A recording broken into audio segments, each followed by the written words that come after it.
When the night has gone and the land is dark and the moon is the only light we see. Eh bien, bonjour à tous et bienvenue dans ce studio 3 confiné. Vous le savez, depuis 2 mois, nous allons à la rencontre des artistes chez eux, là où ils vivent en ce moment. C'est le cas aujourd'hui avec Tom Rocher, qui est demi-finaliste de The Voice, la saison 9 de The Voice, qui, pour la première fois de son histoire, a dû être interrompue. Donc, c'est une situation évidemment inédite pour lui et pour tout le monde.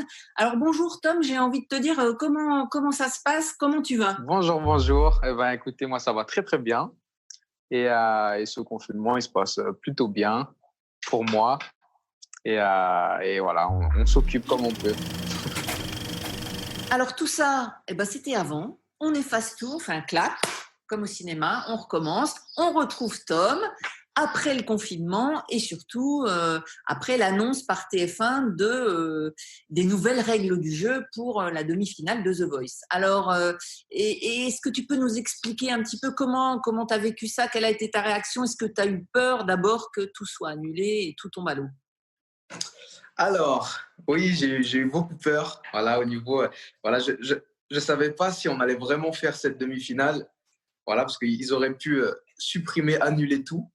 Et du coup, dans un premier temps, j'étais content qu'on me dise que ça allait se dérouler, que ça allait se faire.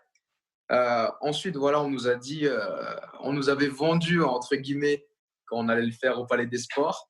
Bon, malheureusement, on retourne dans les studios où on était. Et donc, du coup, pas de public. Les musiciens, ils seront pas là non plus, malheureusement.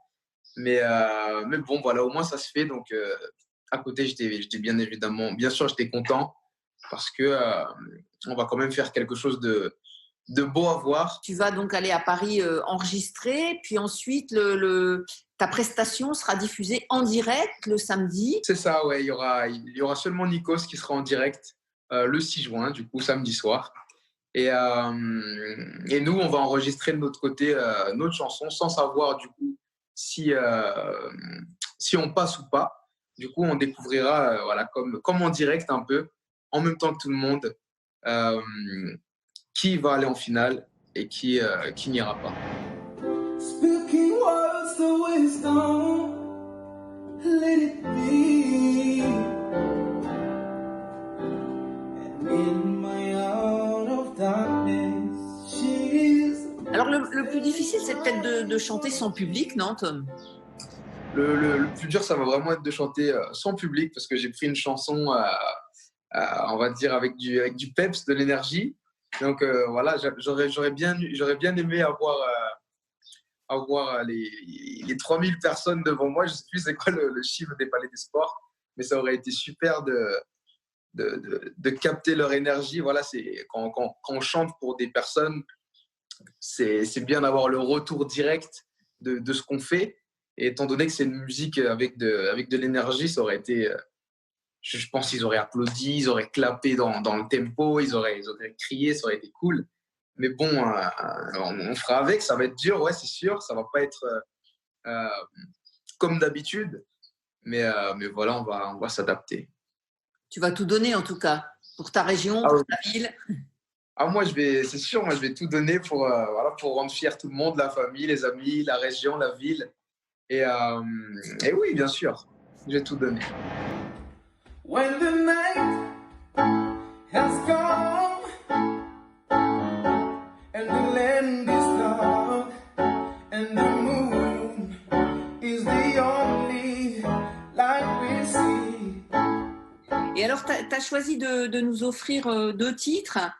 Et c'est 2 grands classiques. Tu peux nous expliquer, bien sûr, il y a Let It Be des Beatles qui est le grand classique qui t'a fait entrer de plein pied dans le pour The Voice.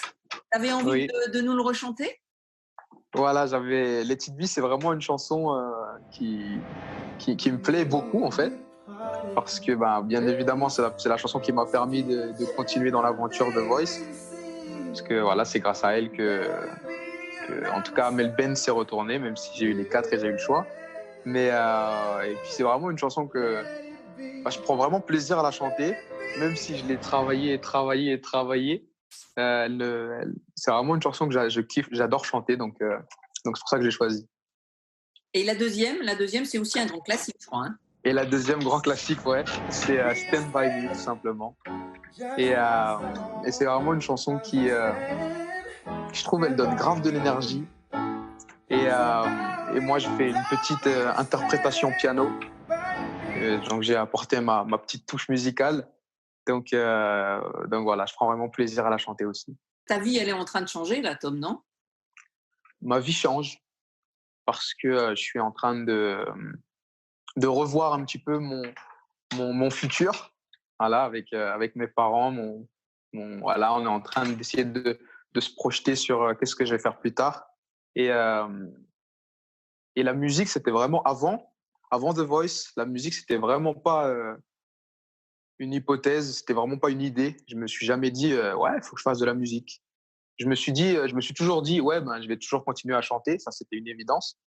Mais à aucun moment, je me suis dit, eh ben, je vais en faire mon métier. Et là, je suis en train de me projeter sur qu'est-ce que je peux faire dans la musique, où est-ce que je peux me former dans la musique. Et tout ça se dessine plutôt bien. Donc, et grâce à The Voice, du coup. Et donc, du coup, voilà, j'ai hâte de voir la suite.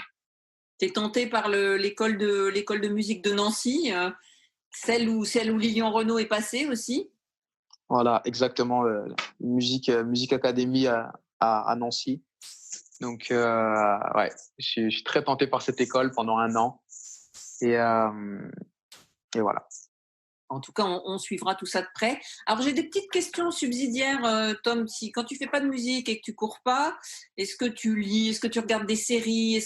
Qu'est-ce que tu écoutes comme musique? Dis-nous un petit peu. Alors, pour la petite anecdote, je me suis mis un petit peu à faire des tartes. Non. Voilà, c'était des... Et si. On s'invite, hein, on s'invite à la fin du confinement, on arrive. Avec grand plaisir. Je commence à faire des... Ouais, en vrai, je me forge un petit niveau en tarte, pâtissier, tout ça. Je fais des petites tartes aux fraises plutôt sympathiques à déguster. Donc, voilà. Et sinon, hors cuisine, hors chant et hors sport, je regarde beaucoup de séries. Voilà, je regarde... je suis plutôt manga en ce moment. Voilà, tout ce qui est One Piece et tout ça, mais sur Netflix. Ouais, c'est des séries You. C'est des grosses séries américaines, quoi. You, je me refais un petit peu les The Walking Dead. Donc voilà. Et au niveau musique, j'écoute énormément En ce moment, j'écoute énormément de The Weeknd parce qu'il a sorti un album incroyable. Et j'écoute aussi beaucoup Stevie Wonder. Tout le monde sera derrière toi, en tout cas. On va croiser les doigts ici dans la région pour te soutenir et on espère qu'on refera une interview pour la finale. Ouais, j'espère aussi. Et alors, j'ai une petite question puisqu'on avait discuté de tout ce que tu faisais pendant ce confinement. Tu as continué les tartes aux fraises ou tu es passé à autre chose? J'ai fait un flan récemment. Pas très bon, pour être honnête. Mais ouais, on continue. Voilà, on continue. Maintenant, du coup, maintenant, je peux partager ma tarte aux fraises avec ma famille. Du coup, voilà, on va en amener à ma grand-mère. Et pour les repas de famille, on va servir et montrer les fruits du confinement. On croise les doigts? Oui, on croise les doigts. Merci beaucoup, j'espère, ouais. À bientôt, Tom. À bientôt. Merci beaucoup.